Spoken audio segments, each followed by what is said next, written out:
There we go. Okay, well, let's just jump straight on. Paul is here because we want to talk about property business planning. And as we know, Paul has written with his lovely wife, Margaret Ann, Unpacking Your Property Business Plan. And I am really keen to move all of my interviews to understanding more about business and property business, because inherently a lot of people just think about property and they don't necessarily think about business. And I just absolutely love all things business, and I'm in the business of property, so we will jump straight in. So just Paul, if you could give us a bit of your background just for anyone who's new, and then we can jump straight into some content.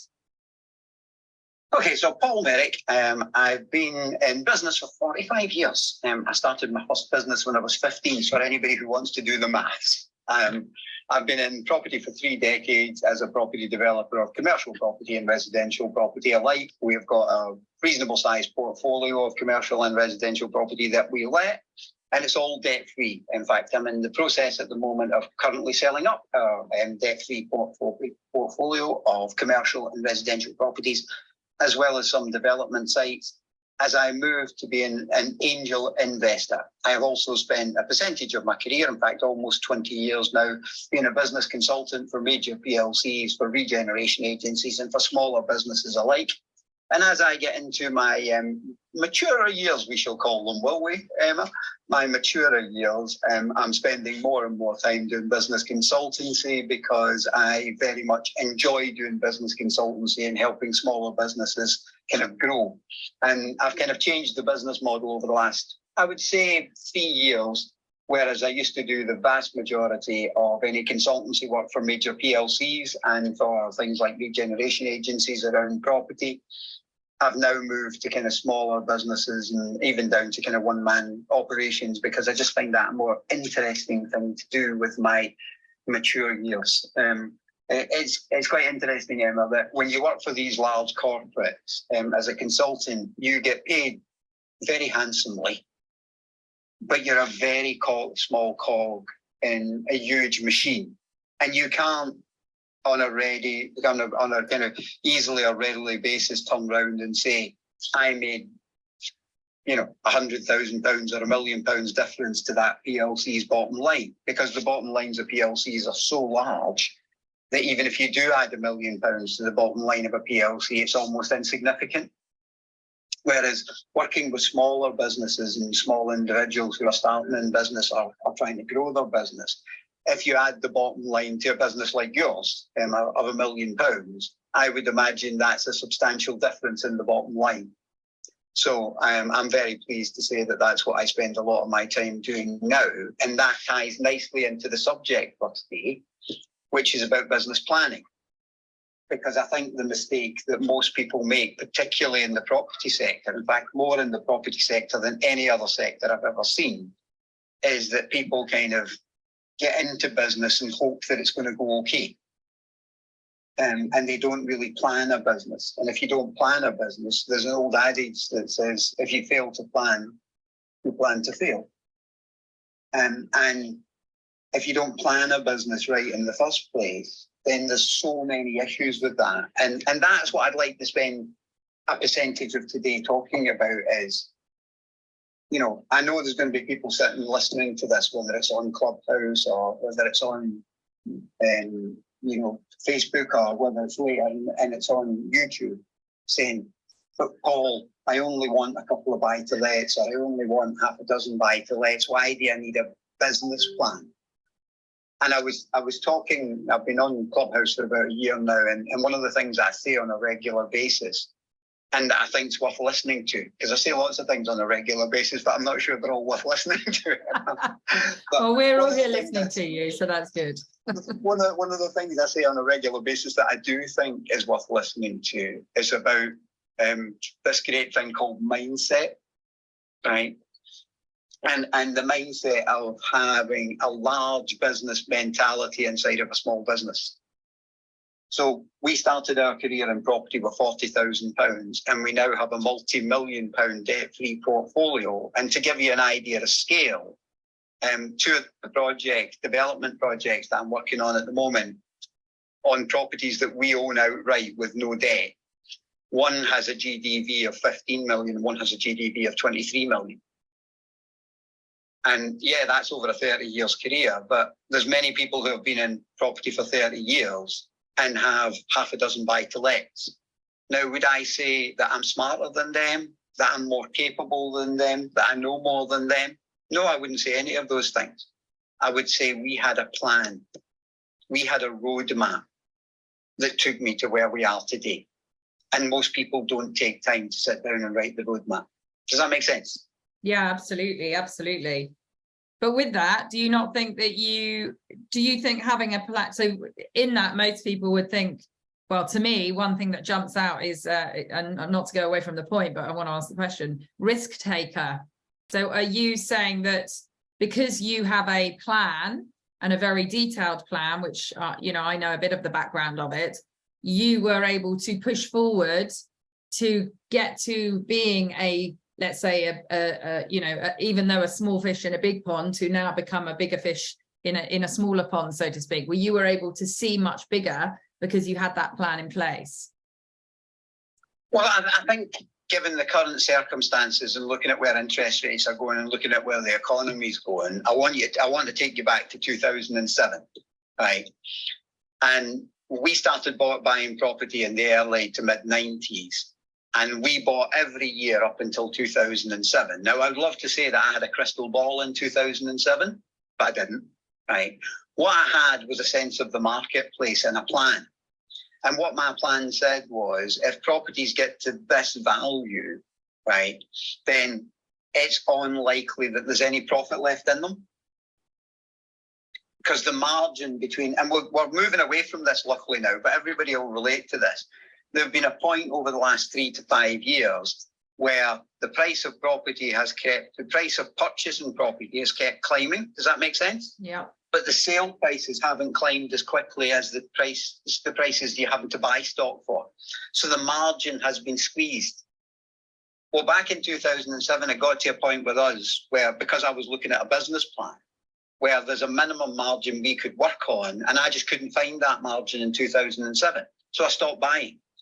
Now, many people will say, that's lucky, Paul. It's lucky that you stopped buying just before the crash.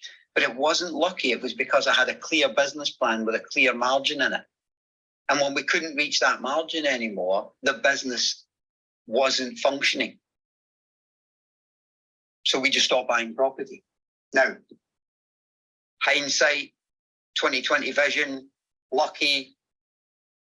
What that meant was that the money that we would have normally spent in 2007, we hadn't spent. So by the time the market kind of corrected itself in 2008, we were sitting on a little pot of money that made us very good buyers. And by that time, the margins had started to creep wider again.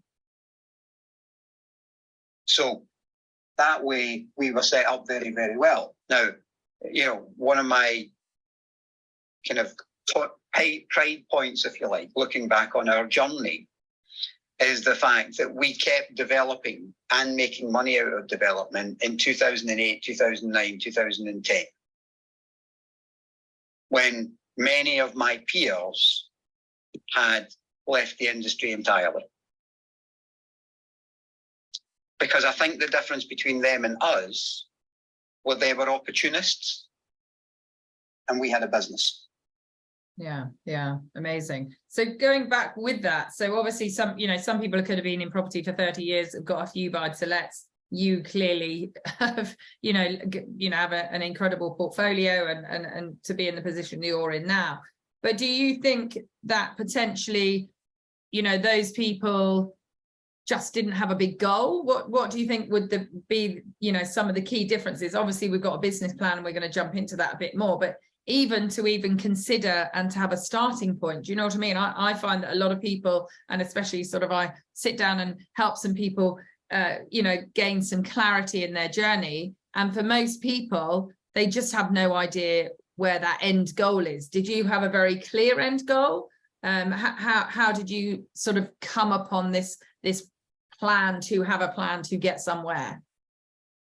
It's because I came from a business background. So I came from business into property. So I just treat property like any other business. Even my borrowing was different because we've never had a mortgage other than on our own home.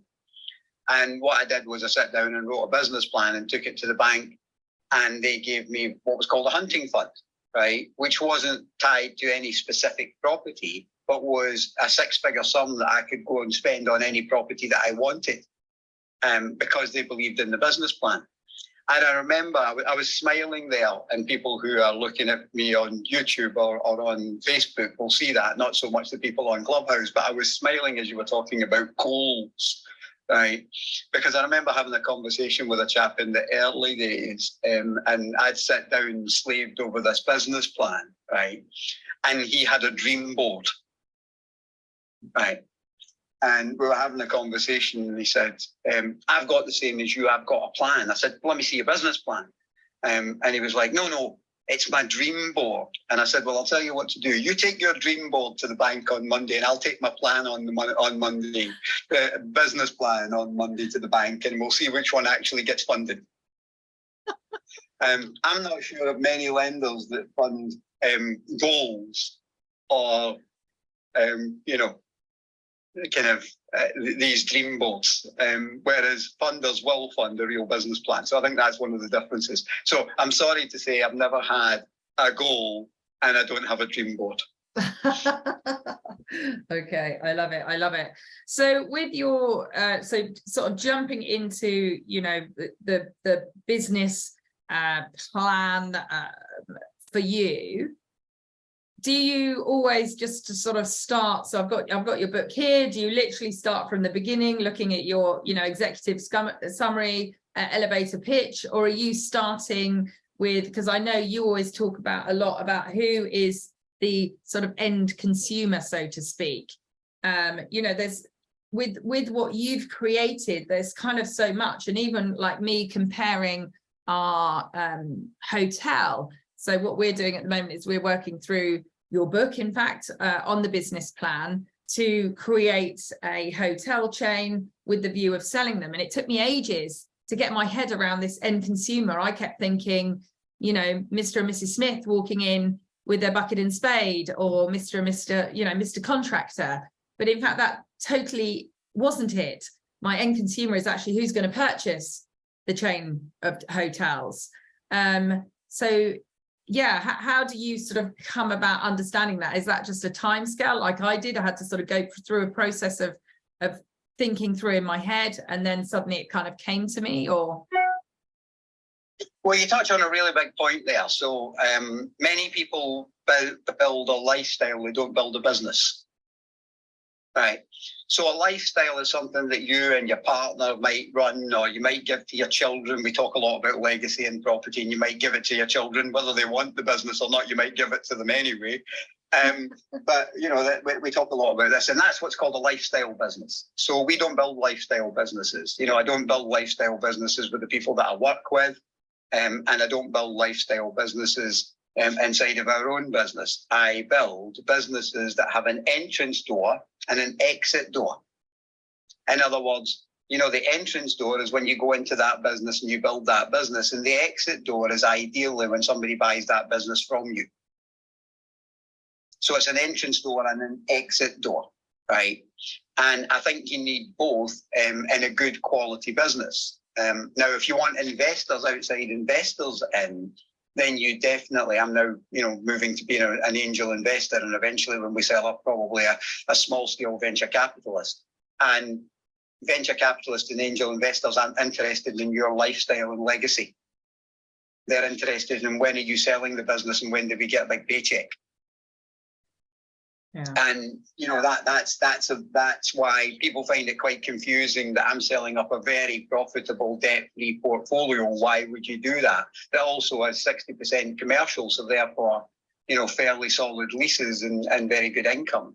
Is because to me, having that exit from a business for multi-million pounds, right, in front of other venture capitalists gives me real credibility. Whereas they wouldn't be interested if I was sitting down with a table of venture capitalists and saying, I want to play too. Well, what have you got? I've got a lifestyle business I'm going to give to my son and my wife. It's that exiting the business that actually gives me credibility as a venture capitalist and angel investor, and also lots of funds as well. So most people are only looking at the entrance door, they're not looking at the exit door. And to answer your initial question about the book's written in a very simplistic way. I'm severely dyslexic, and my wife's a 1-1 from Glasgow University in English and a professional writer. And when she writes, she tends to write at a level that is beyond me as a dyslexic's ability to read. Does that make sense? Yeah, absolutely. And I said to her, look, I want to write this so that any 12-year-old, because that's about my reading age, is about 12, right? Which incidentally in the United Kingdom is not that unusual. There are many, many people who leave school with a reading age of about 12. And I wanted it to be able, any 12-year-old or somebody with the reading ability of a 12-year-old to be able to pick this up and understand it. So it's done in chunks, in chapters that cover each individual part of the plan. Is there an order you should do it in? No. You'll find your order. The person who buys it today will find their order. And it's a bit like going for an exam. The way you should use the book is it's a bit like going for an exam in school. What they tell you in school when you do an exam is read the first question. If you don't know the answer, move on. And then do the second question. Don't get stuck on the first question. The way I do it, you're dead right, you've been around me for a long time now, almost a year, is I start with the customer avatar. So I ignore probably the first X amount of chapters and I start with the customer. But that's not to say you should do it that way. That's just to say that all my businesses are customer focused. And I'm looking at two customers, which is what you're doing now, Emma. I'm looking at the customer who comes across the door and actually pays money. And then I'm looking at the customer that's going to buy the business. Yeah. And in fact, Robin's put a really great point here. He's put in, interesting, Emma. You found out that your customer adds the value to your business rather than being the stopping point, and that the true value of what the true value of each customer brings. So yeah, thanks for that. Thanks for that, Robin. So I'll give you a real example from one of our businesses, Emma, talking about customers and longevity and value of customer, right? So there's three things you've got to think about a customer. What's your customer acquisition cost? So what does it actually cost you to get that customer in the first place? Now, our average customer acquisition cost is £500. Our average customer, these are averages, our average customer value is £30,000. Okay. So if you imagine that you've just won the lottery and you say, I'd quite like to buy your business, Paul, right? When you look at that ratio of customer acquisition cost relative to customer value, you can say this is a solid business. Because essentially, take away the running cost of that customer, which is about another £1,000 over the lifetime of that customer in maintenance and time spent, right? Customer in total cost is £1,500. Customer in total value is £30,000. So you've essentially got £28,500 in each one of those customers. So by looking at the amount of customers that particular business has, you can value that business very, very quickly. That's without the fixed assets of the business. That's just the customer value of the business. Okay. Because a lot of these are kind of like chicken and egg, aren't they? For some people, it's kind of, knowing where to go. So when, the average person who's probably coming on here at some stage has thought, buy to let, so I'm looking, maybe like to, grow it. And I've got these clients. So obviously you've got, a normal family, for instance, who might rent your property. You might then want to go to the council and get the council to rent it for social housing. You might want to change it to I don't know, to an HMO or to different things. So is that what you're kind of implying, that, if you look in this area, this is what you're going to get, or even on a sort of a serviced accommodation basis? Is that kind of what you're saying? I think a lot of people get into property and they're property obsessed. You know, there was an old TV program, if you remember right, location, location, location, right? And sometimes when I speak to property people, I hear property, property, property, right? And it's almost like, I've bought this property, it's at the right price, it's in a good location. What about the customer? The customer will just come. Build it and they will come, right? And whilst that is a business philosophy, it's not a well-supported business philosophy in terms of business investment. So if you went to the average, you know, professional angel investor, or you went to the average venture capitalist and said, you know, I am going to build this and the people will come, then most people wouldn't invest in it. I'll give you a real story of this. I remember driving outside of a place called Stirling in Scotland, but bonny wee place, Stirling. Got a beautiful castle and Wallace's monument and lots of pretty things, right? We had the Battle of Stirling Bridge in Stirling where we fought back the English. I don't want to get political about it, but we won. Right? And I'm driving out of Stirling main town centre, and I'm driving along this nice street, and I comes across a bike shop on the corner, and it seemed completely out of context. You know, why would there be a bike shop there? And because I am business obsessed, it would be fair to say, right? I have no interest in bikes at all. I've never owned one. I probably owned one when I was a child, but I can't remember. But I've certainly never owned one as an adult, and certainly never wore those tight lycra that other people wear. It wouldn't work for me. Anyway, not a picture you want in your head. It's just not a picture you want in your head. So I went into this bike shop and I'm looking around and there's beautiful bikes and really expensive bikes and lots of stuff. And I got talking to the guy behind the counter, as is my one, and it turned out he was the shop owner. And I said to him, so I take it, he's like, oh, I love bikes and, you know, I've been riding bikes for blah, blah, blah, blah. And I said, so interesting place to have a shop then. Why did you put the shop here? And he said, and I quote, I live just around the corner. And I said, so you think because you put the bike shop here, people will come to you? And he was like, yeah, we've got the best bikes in the area. 6 months later, I drove past and that bike shop was gone. Because he thought he could build it and they would come. Now, the likelihood is that had he have spent some market research and found out where people who buy bikes want to buy bikes from, where people who buy bikes live, where the kind of best location is for them, and where the easiest parking, etc., is for them. In fact, if he'd have probably spent 6 months on market research, it's likely he would still have a successful bike shop today. But he did, they build it and they will come. I'll give you another example of market research. We sold a development site a couple of years ago, and I had put lots of market research into the types of houses that should be there, the demographics and the values of the houses. A lot of work, probably about a year's work. And one of the chaps that bought one of the houses from us changed it from a 3-bedroom to a 4-bedroom. And because I am business obsessed and market research obsessed, I went back to him and said, that's really interesting. I see you've put planning in to turn it into a 4-bed house, because my market research said it should be this value and it should be 3 beds. So what's your new market research? And what did I miss? And he said, well, me and the wife were talking about it. And we said if we were buying a house there, we'd want a 4-bedroom.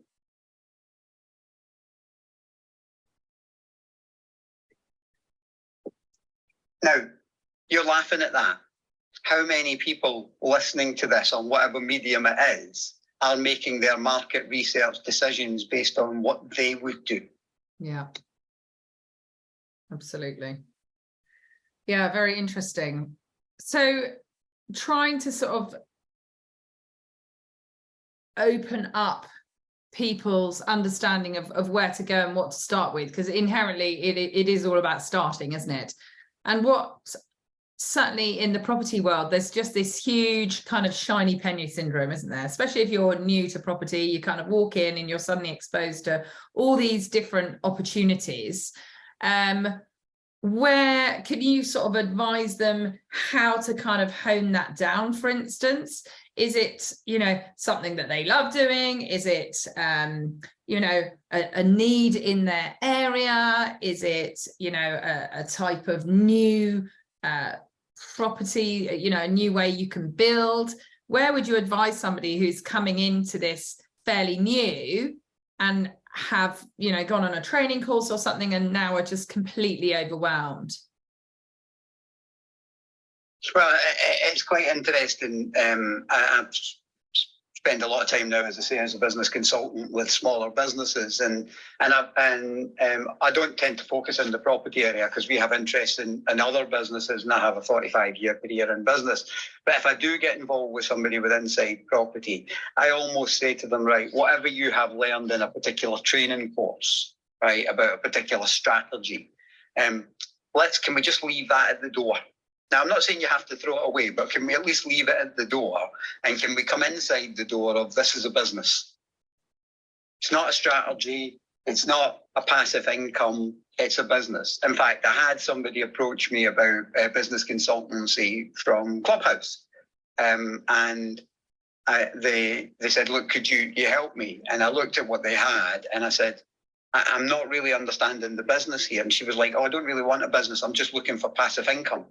I said, well, if you look at my card, madam, it says on my card, business consultant. It does not say passive income consultant. I'm not a passive income consultant. I'm a business consultant. So when you want a business, come back and talk to me, right? So I try to kind of leave, as a business consultant, I try to leave all of that passive income stuff and strategy stuff at the door. I'm not saying there's not parts of it you can pick back up again, but come into the business house, come through the business door. Right. And then let's look at it as a business. Now, all of those questions that you said are relevant. What business do you want to be in? Here's a really tough question that I ask people when I start with them as a business consultant. What job do you want? And if people say, I don't want a job, I say, well, you're likely, if you're starting a business, to have a job. Now, whether that job's CEO, whether that job's, you know, marketing, whether that job is in accounts, whatever that job is, right, then you're going to have a job, right? So on my business cards, it says managing director, because my two jobs are to manage that business, which I do less and less, and direct that business, which I do more and more. What direction is the business going in? So going back all of those years ago, Emma, when I first got into property and sat down and wrote my first business plan, the one that you've got in front of you now, right, and the book to help you go through it, I had a goal. I said I didn't have a goal. I didn't have a goal. Not a word I would use now or then, right? But I had an outcome for the business. And the outcome for the business was, I wrote a 5-year business plan. The outcome for the business was to have £1 million worth of debt-free property. That's important. Debt-free property in 5 years. Because I hear many people say they've got a £10 million, you know, portfolio. But let's be honest, they probably owe £7.5 or £8 million of that to someone else. In fact, I was talking to somebody recently who had a combination of investment funding and commercial funding in a £10 million portfolio, and they had 300 grand of equity. So they didn't have a £10 million portfolio, they had a £300,000 portfolio. Because if everything was to be sold tomorrow, because that's how you value a business, if everything was to be sold tomorrow, what's the bottom line? We are very privileged. When everything's sold, it won't be tomorrow, but when everything's sold, we will have a substantial figure. That's a 7-figure sum after everybody's paid. They have 300 grand in a £10 million portfolio. So I wanted a £1 million debt-free portfolio in 5 years. What we actually achieved was a £1.2 million debt-free portfolio in 3.5 years. Wow. And do you think that, I'm sort of wondering whether to go into this. So we've got a few people, I think we ought to pick it up because they're kind of going into a longer stage here. So we've got Imran said, build and they will come does work for some companies. Apple is a casing example. We've got build and they will come. When you look at Apple, with property rentals, as there is such a serious shortage, build it and they will come can and does work, and often hides the lack of business understanding of the business owner. Steve Jobs didn't really care about customers' opinions. He knew best. Robin said who, what, why. So it kind of, it carries on through. Did you want to? I hate to disagree with Imran. He's such a wise man. However, I'm going to, right? I think if he looks into, and I know the history of Apple quite well, it's one of the kind of case studies that I use on a regular basis. And I do not think Apple in any way, shape or form had a build it and they will come mentality, right? What Steve Jobs had was an idea of bringing the laptop, if you like, or the PC into everybody's home, right? And Steve Jobs gets a lot of credit with inside of that business for a lot of the vision. And Steve Jobs didn't have that much vision. You know, it was actually one of the designers when Steve Jobs wasn't in the business that actually redesigned the Apple product and gave us the distinctive Apple product that we have today. Steve Jobs' product, when he first brought it to market, didn't have any curb appeal at all. It was ugly. And it sold to techie people, right? So I think Imran's kind of version of how, Apple are where they are to do it today doesn't really reflect the true story of Apple. Apple was a visionary company, but they were visionary because they understood their customer. Steve Jobs understood the original nerd customer. And then as Apple grew, and the real vision of Apple that's here today, with all the kind of, visual appearance of Apple, was actually done by a designer at the point where Steve Jobs wasn't even in the business anymore. So I think we need to talk about the facts of this build it and they will come. There's an interesting kind of thing about the kind of instant overnight successes of businesses. You know, Dyson's another one. I've had the opportunity to speak on a stage with the founder of Dyson and be in the green room with him. And Dyson, like this overnight success story that took 25 years to build. And actually, if you spend time around really successful people who have built major businesses, which I've had the privilege of doing, as being part of a professional speaker. In fact, it's one of the reasons I got into professional speaking was to rub shoulders with the good and the great. And, when you hear their real life stories, it's all about planning for the vast majority of them. And because they start in a back bedroom, the way that Amazon doesn't mean that Amazon always planned to be in a back bedroom and he accidentally got into multiple £1 million outlets across the world.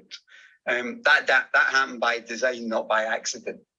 But I think lots of people want to buy into this idea that you just build it and it will come, because for the vast majority of people, the idea of sitting down and taking 6 months or a year to write a business plan and going through all the nuts and bolts of that and doing all the market research is not something that appeals to them. They like the idea of this overnight successes. Yeah.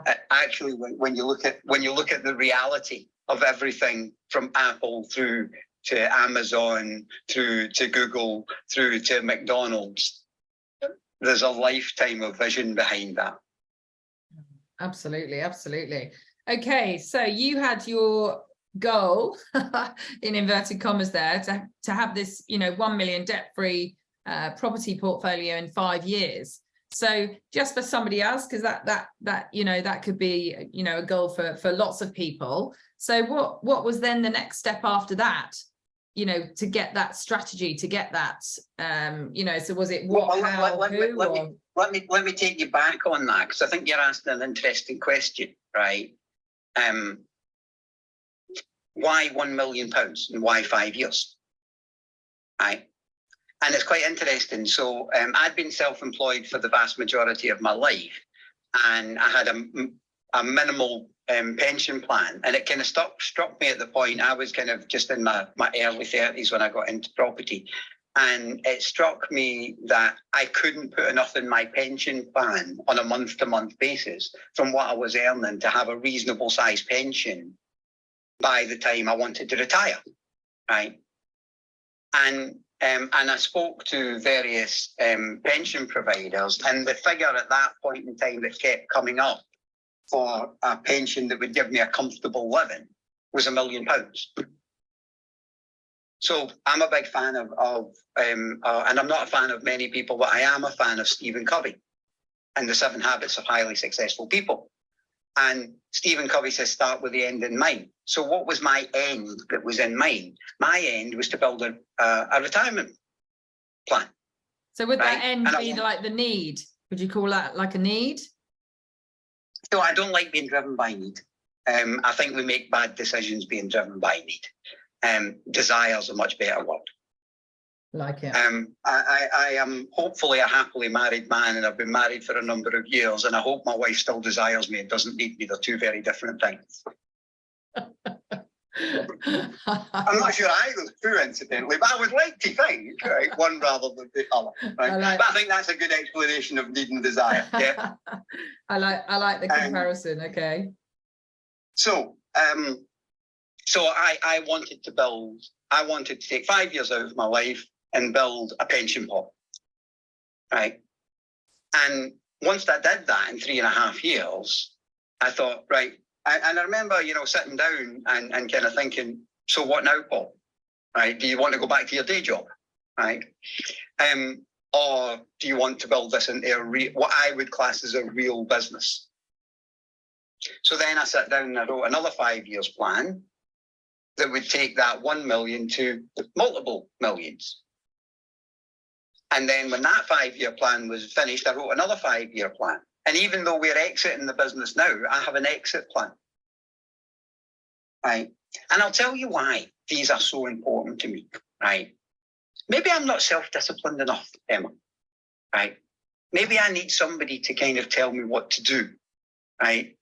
I got married a few years ago, so that kind of works on that front. But other than that, in business, I need somebody to tell me what to do. And my business plan tells me where I should be and where I shouldn't be. Yeah. And the more detail that you put into that business plan, the more that you can be comfortable with what's happening in the outside world. So let me give you a real solid example of that. So when I was writing my business plan a few years ago to move into retirement, right, which is about into its kind of, or sell up the portfolio, which is into about 3 years now of the 5 years, right? I had, on each individual property, I had 2 exit numbers, a desired exit number and an acceptable exit number. Now, do you think over the last few months and over the months to come that my desirable number might be harder to achieve? Maybe, yes. But do you think my accepted number will be easier to achieve? Now, can you imagine sitting down with a portfolio like us, right, and pontificating for hours on end about, well, if we'd have sold it last year, we'd have got X, but we're selling it this year and we're getting Y. Should we take Y? Should we? Can you imagine how long you could pontificate over that? Yeah. But when you have 2 fixed figures in your plan, one for growth in the market and one for recession in the market, and you're happy with both of those figures, can you see how easy it is to just move on? Yeah. So there'll be people right now thinking, should I sell? Right? Because last year if I'd have sold, I'd have got X, but this year I'm only going to get Y. Right? Or there'll be people in the audience saying, well, should I sell because I'm going to have to pay all of this, capital gains tax, right? But if you've already sat down and have a business plan and have taken all of that into consideration and come up with numbers, right, that you can be comfortable with, can you see how easy the decisions are? Yeah, flows much better, doesn't it? Well, I just think people get caught up in procrastination very easily. Yeah. We need parameters, don't we? That's inherently what you've provided there, is that parameters As long as you're sticking within that, then it's easy to make that decision, yes or no, isn't it? It's kind of a, yeah. But, and there's another point about that. Do you think that was a much easier decision to make when I was sitting thinking about it hypothetically, right, and logically, right, and on rational numbers? What has that cost? How much has it earned over the years we've owned it, right? And making a rational decision rather than making the decision when there's an offer on the table, which is an emotional decision. Yeah, and in fact, even something to compare that to something very simplistic, even when I sit down on a Sunday night and I plan the week, you know, you sit there, you've got your quiet time, you're planning what you want to do, and then suddenly it'll come to sort of Thursday or something, and I'm looking at, you know, what it is that I need to have fulfilled for that week. And I think as you progress and you've got so many things hitting you from all directions, your mindset is looking in a very different way. And quite often I'll look back and go, for what, you know, let's think why I decided that those were the most important things for this week, and let's go back and stick to that. And it's so helpful. I'm getting it more and more. There's so much coming in, and actually it's the quadrant, isn't it? It's the important and urgent, and not important and not urgent, and all those kind of things. You're sort of pulled into it.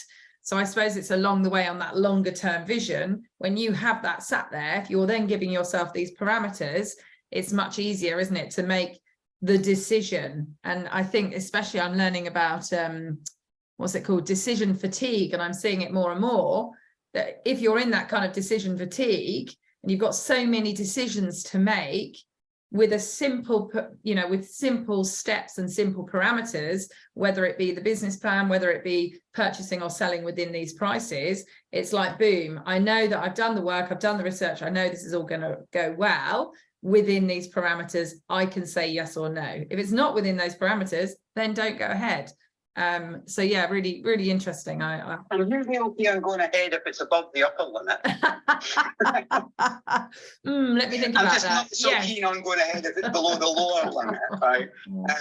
But I've set reasonable limits in there that are reasonable expectations, right? And yeah, occasionally when the market was a bit silly, it did go above the kind of expectation. But to be honest with you, the way that I tend to deal with people is there's the number, right? And that's it. So it made it relatively easy for me. But I was just using that as an example of one of the, you know, many things that you put into a business plan that you don't then need to make day-to-day decisions about. Yeah, absolutely. Okay. So and it keeps you away from, sorry, let me make this point because it's very important, particularly in property. It keeps you away from the shiny pennies. Yeah. Yeah. Okay. So and sorry if I sound like I'm going back over it, but we've spoken about your desire of, you know, for instance, to give your example, 1 million in 5 years. And the reason behind that was for this pension pot. But how did you then get from, okay, this is what I need, this is the pension pot, this will sort it, from making that decision? You spoke about, you know, I could go back to my day job, but what enabled you to then find that route that would get you to, well, it got you quicker in the end. So you had 1.2, I think you said, in 3 years. So how did you get from, you'd worked it through, you'd got your... So we built a business model, right? I'm big on business models. If you've heard me speak, and not only do I talk a lot about business plans, but I build a lot of business models. And I would say that as a consultant, that's probably one of the things with smaller businesses that I tend to do. But it's also true when you go into bigger PLCs as well. You know, I'll be brought in to look at a particular kind of aspect of a PLC and build a business model within that aspect. So if you look at, you know, a big box store, I remember being brought in on a big box store that was bringing optics in, and they hadn't done optics before. So I had to build an optics business inside of the bigger business with a business model for that optics business. And it's kind of one of the things that I do relatively well is build business models. So we built a business model, and obviously that business model outperformed the business plan. Okay. Now, what that tells you is that the business model functions very, very well, because it functions not below expectations, but above expectations, right? Now, the interesting thing was, even though that was in property, if you look back at it, that wasn't market driven. That was the business model driven. Because I remember speaking to a chap in Edinburgh before the crash and looking at his business model. And I said to him, the way that the market's growing in Edinburgh at the moment, this was about 2006. I said, the way the market's growing at the moment, if you just bought that property and held on to it for the 8 or 10 months that you've been doing the refurb and not spent any money on refurb, you would have actually made a larger profit because the market's growing. And he couldn't take that on board. It was beyond his understanding, right? So he actually lost money by doing development because in that 8 months he was spending money on it. The overall GDV had grown, but then you take his expenditure and the margin was smaller than if he'd just let the market growth and literally done nothing with it at all, not even rented it out, right? And he didn't understand that about his own business model. Our business model wasn't related to the market. So it wasn't you were in a good market, Paul, and the market growth. It was our way of adding value to property that added that value much quicker than we thought it was going to. Because the business model outperformed the timescale. So then when I looked at the next 5 years, I could say, right, okay, so here's the parts of the business model that are functioning really, really well. Because now I've got living proof of the business model. So when I first started it was hypothetical. Now I've got living proof. I can actually then do zero budgeting, look at the business model and say that part's functioning really, really well, Paul. So we can spend more time, effort and money on that part. This part isn't functioning as well. So we can actually like either, make that smaller or do away with it completely.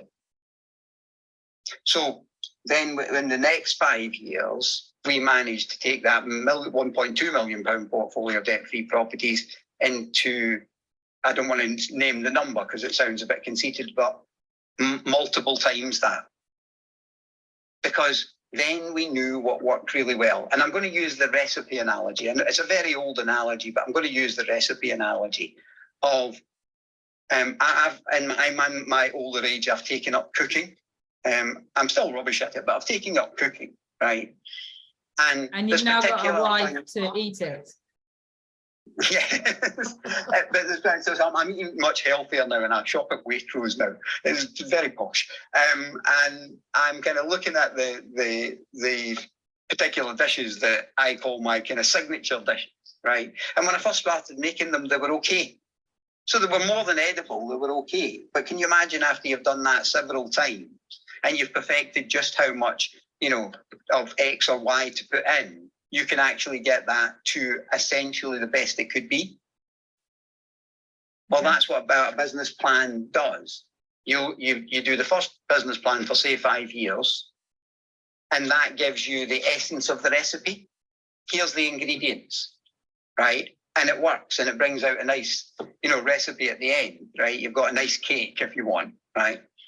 And then you say, yeah, but okay, in the next 5 years, what could I add to that cake or subtract from that cake that wouldn't make it an okay cake, that would make it an excellent cake? Because you're still essentially building the same cake. Okay. So just to double check, Paul, because I know we did start a little bit late. Are you okay just to run over a little bit to get some bits done? Well, I think we started at 12 minutes past, really. So I think if we run about 12 minutes past, that would be the hour. Perfect. Okay, so with this, talking about the business model and not being market driven, I'm going to come back to the chat box because there's a lot of a lot of chat going on between Imran and James. So Imran has come back and said, so buy to let, build it and they will come is a viable strategy due to the serious shortage of rentals, ... comment. And then there's kind of a lot more that's been talking about London. I think there's a lot kind of written there. But again, this is kind of quite interesting. So you're talking about business model and not market driven. So it sounds like Imran is talking about market driven there. Could you just clarify that for us? Well, I don't like market. I mean, Imran can be in a market driven business if he wants, right? But I don't like being in market driven businesses. And here's why, right? Imran has absolutely no impact on that market. He has no impact at all, right? So I seen this in 2007 when the market was booming and development was everywhere and everybody was kind of saying, you know, get money. You could get as much money off the banks as you wanted, and the whole market was being driven by outside factors in the business, not inside factors. Now, I've had this conversation in one of my own rooms with Imran. We're going to agree to differ. He likes businesses where he follows the market. I like businesses where I create the market. He's quite happy being a follower. I prefer being a leader of the market. So, no, but lots of people are quite happy. I mean, there are major brands that are followers of the market. And Imran comes from, you know, a corporate background, and he was probably in that corporate following the market. So there's lots of people and lots of businesses that we could name right now that are following market trends. And they feed from those market trends. Now, that's one particular business model. It's a market-driven business model. I personally don't like market-driven business models. I like that we drive the market, that we create the market, that we know the market, and that we are the leader in the market. Right? And, you know, there's the old adage about being a leader in your field, right? We have tried to build businesses where we're not the leader in the field, we actually own the farm. Okay. And other people are quite happy, and other businesses are quite happy to follow the market trend. Now, nothing that Imran as an individual will do will sustain that desirability of rental properties at this moment in time. That's happening outside of Imran's kind of control, but he can take advantage of it, but he can't control it. So therefore, if it changes, he has to change his entire business model because outside factors have changed. Whereas if you look at our particular kind of niche marketing and our genre, if you like, that we deal in, then the outside market doesn't hugely affect it. Okay. So different business models. Imran's clearly happy following the market and will react to, so any business that you're in that's following the market has to react to the market. So you're constantly in reaction in that type of business. It's the nature of the business, right? Now, some people love the cut and thrust of that. Oh, the market's changed, I have to change. They kind of, they get an emotional high out of that. I personally don't. I like my market to be as it is and not really hit the peaks and troughs of things that I have no control over. Okay. So I'm still trying to get my head around this. So we've been talking about, you know, a business model that's not market driven, but surely, but it's not Apple, which could be construed as, you know, creating something that we didn't know that we needed until we had it, so to speak. But it would sound here like you are, you know, a visionary. If you're creating a market, if you're building a farm, that would make you a visionary and more like an Apple. So where would you get this kind of knowledge that there is a need for a farm, so to speak? Because, you know, we've talked about this kind of, you know, spending a long time on market research and stuff like that. Is that not part of being market driven? Well, that's the key, isn't it? We're still talking about the same thing here, Matt, right? You know, to a certain extent, somebody like Imran is saying, this is a very busy market at the moment. There's more demand than there is supply, right? So if I build it, they will come because there's more demand than there is supply. But Imran would be the first to admit that he's not creating that demand. It's not anything that Imran is doing with inside his business that builds that economic climate. He's just taking advantage of the economic climate that already exists, right? Reactionary business. If, however, you've done a lot of market research, right, and you establish that there's an absolute, not desire, but need for your product, right, then that isn't market driven. Okay. So let me put some meat on the bones of that for you in a very simplistic way. So we own quite a bit of commercial property, and we tend to, most people when they think about commercial property thinks about offices and shops, if you like. And we don't own either offices or shops. We own a lot of small industrial units, right? And we have a rule within our industrial estates that we only take on what are called essential services. So if you came to me and you said, I want to take one of your units, Paul, right, and I sell nice hats, right, and my hat business is doing extremely well, we wouldn't take you on as a customer. Because your hat business, right, is when people start running out of money, then they don't buy hats. It's one of the first things to fall off the list. They've got enough hats, right? I'm sure you've got enough hats to live your lifetime, right? And it's only when you've got disposable income that you'll buy more hats. Now, if you came to me and you said, I have a tyre repair business, Paul, then we would let you in, because no matter what happens to the economy, and no matter what happens in people's lives, and no matter how restricted they are for cash, if your tyre is either wore out or you get a puncture, what are you going to do, Emma? Yeah, I need to go and get it done. You need to go and get it done.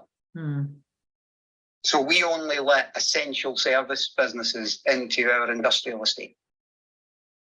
So how so would that you... the end customer, not our customer, but the end customer needs that service. And as long as our customer keeps competitive, they will keep busy. And that, as a principle, as a business model, has lasted over 2 decades for us and been very successful.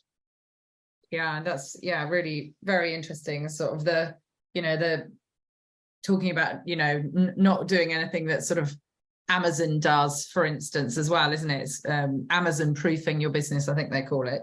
So how, just looking and being a bit selfish from my perspective, in the kind of hospitality world then, so when you're looking at that kind of market, I mean, that is not necessarily a need in that area, but we know, and I know we've had that conversation, that it is a big sort of growth area. There's a lot of people very interested in that.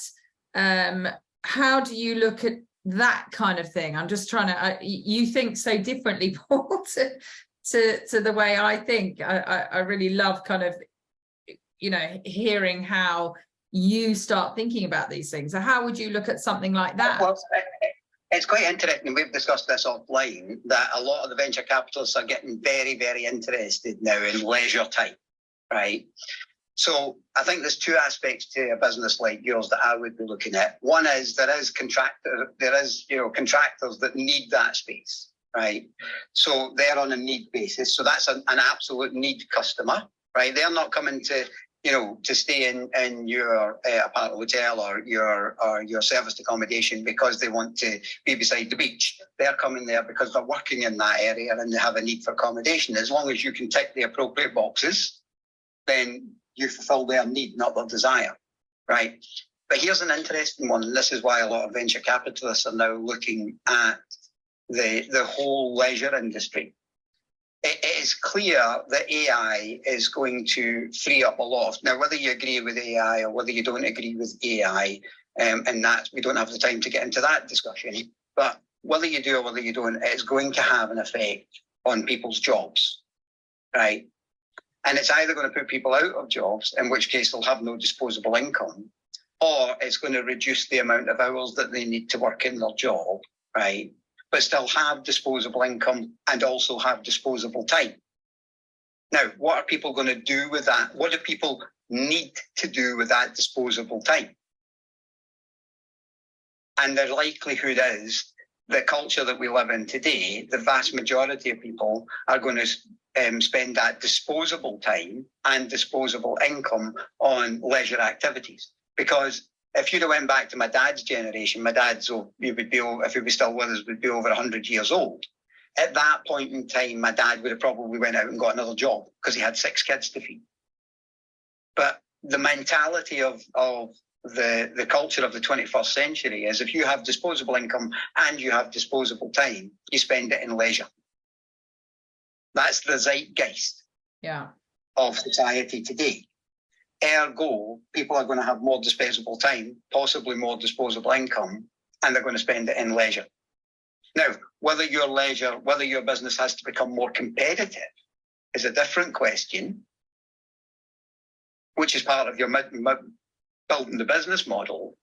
But you've got two potential audiences there. You've got one with a need and one with a desire. Okay. And that's why a lot of the serious venture capitalists, I'm talking about venture capitalists who have got 100, 200, 300 million to spend, are looking at the leisure industry. Yeah, very, very interesting. Brilliant. Well, look, we have now reached 12 minutes past. I can see we've had a fantastic, I'm not reading them all out, but we've had a fantastic backwards and forwards discussion in the chat. So I really appreciate Imran, James and Robin. You've been putting some great stuff in there and having a good chat. But yeah, Paul, I have put a link to your book. And as I say, for me, having these discussions with you is so incredible. In fact, you are an older version, no disrespect, to my 17-year-old son who is also dyslexic, who I'll say something and he'll say, well, why don't you do it like that? In that kind of annoyed teenager way. And I kind of look at him and I put my ego aside and I think, yeah, I should have done it like that. But it just would never have come to me. And that's why I find it really interesting, these kind of conversations with people who think and look at things so inherently differently to the way you look at it. So I really appreciate you coming here and yet again, sort of helping me to attempt to look at these things very differently. And I suppose getting out of our own way, changing our paradigms, whatever it is that we want to talk about, is to try and see things in a different way. And I'm looking at needs and desires very differently, and so many things that is there. But I'd really appreciate, Paul, if you could, give us a sort of a closing comment. I think you make a key point there, and we all spend our lives, in different ways. I've been studying business since I was 12, believe it or not. Does my first business study course when I was 18, which was 3 years after I went into business, and have been studying some of the greatest minds in business ever since. But because I am dyslexic, I think there's a yin and a yang to everything. And I kind of go into businesses, and it's one of the things I really enjoy about being a business consultant. And I always use the Rubik Cube analogy. You've met those people who can just pick up a Rubik Cube. I'm not one of them, incidentally, and they can just go click, click, click, and all the colours come up in about 2 minutes. Well, I kind of have that brain when it comes into business, because I've been studying it for so long. That's an awful lot of years to be studying business, and all of the progressions in business and all the thinking in business and all the different business models that are available. To have studied that for as many years as I have, the vast majority of the time I can go into any small to medium-sized business and I can look at it like a Rubik Cube and go click, click, click, there you go, it works better now. And that's not because I'm smarter than anybody else or more capable than anybody else. It's because I have dedicated a lifetime to business. I see. I love it. Well, look, thank you again, Paul. Really appreciate you coming here. So guys, this will be on YouTube just by the end of this week, if not before. So if you haven't subscribed, please do. You'll hear lots of people saying it's a challenge to get subscribers, and I'm very early in my journey. So if you are able to subscribe, that would be much appreciated. It's Emma Howitt, Pure Abodes. And I'm really excited. Next week, we have got Chris Dornan, who is a really great friend of mine. His topic is purpose-driven developments. So it'll be great to catch up with him next week. So again, at 12 noon, and next week it will be on SA Q&A House.